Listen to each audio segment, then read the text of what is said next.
They begged for privacy. They pleaded to be left alone. And yet there they were, sitting front row under the brightest lights in America. Game 4 of the World Series, the Dodgers, the cameras zooming in every few minutes, and the world watching as the royal couple who once turned their backs on fame walked straight back into it. This wasn't a baseball game. It was the latest episode of the Harry and Meghan show, and this time the script fell apart. What was supposed to be a casual night out turned into a PR disaster that had fans booing, the internet roasting, and the couple once again trapped in the very spotlight they swore they'd escaped. Once upon a time, Prince Harry and Meghan Markle were the golden couple who left the crown behind in search of peace. They wanted freedom, quiet, normalcy. But freedom is expensive and peace doesn't pay the bills.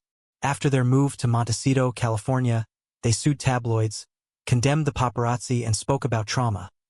Then signed multimillion-dollar media deals that kept the cameras rolling.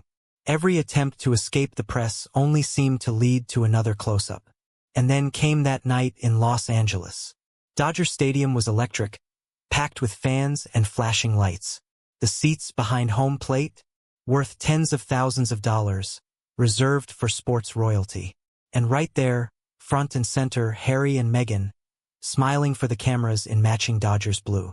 When the Jumbotron revealed their faces, the crowd's reaction said it all: boos, awkward silence, a collective shrug. Twitter erupted. Why are they sitting in front of Sandy Koufax? They need to leave. Unbelievable. In a city that applauds itself, Harry and Meghan got the one thing worse than hate: indifference. And that silence in Hollywood is death. The irony was brutal. This was the same man who wrote in his memoir Spare about how flashbulbs haunted him, how fame stole his peace. Yet here he was, beaming for Getty photographers. This wasn't about baseball.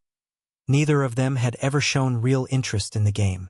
Meghan, once a self-proclaimed Blue Jays fan, suddenly decked out head to toe in Dodgers merch.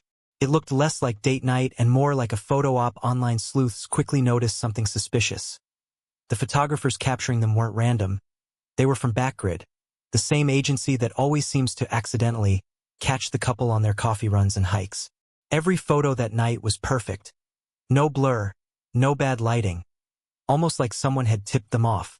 Meanwhile, Harry looked hollow, exhausted, lost in thought, while Meghan flashed her signature, camera-ready smile.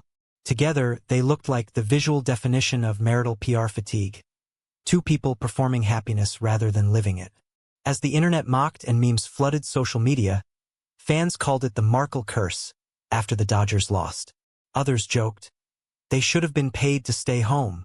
What began as a simple appearance turned into a cultural postmortem on what happens when authenticity dies under the weight of branding.